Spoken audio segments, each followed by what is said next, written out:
Hey guys, it's Kaylee here again from Ace Vacuums here in Leesburg. So let's talk about a vacuum, an American-made vacuum today, our R25P. So you can see how this vacuum is perfect for pets. You can see all the pet hair that we have down here on the floor. So when that vacuum is going over, you can see it pulling from the bottom of the machine. It gets deep in the carpets. This hair is embedded in the carpets. Also, this vacuum comes with a metal brush roll. So what that means is it's really getting down into the grooves, nooks, crannies, all that of all types of flooring. Whether it be hardwood, high pile, low pile, anything like that, this vacuum is perfect for any of those types of flooring. As well as you can see the LED headlight on the front of the machine. So the LED headlight lets you allow to get up underneath the things, as well as this vacuum comes with charcoal granulated filters. That's an awesome thing when it comes to pet dander, pet smells, things like that. Really controls that smell so you don't smell it coming out of your vacuum.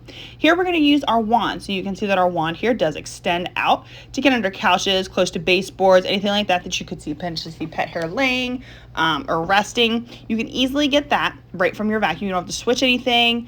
We're going to hook that right back onto our vacuum. And then we're going to talk about something called control. So with the control of the vacuum, you can use the green button that you see at the top of your machine. You can select anything from turning that brush roll off to run hardwood floors, high pile and low pile carpet. So there's a lot of other things to learn about the R25P series. So if you want to give us a call, you can give us a call or stop by either of our locations. Thanks, guys.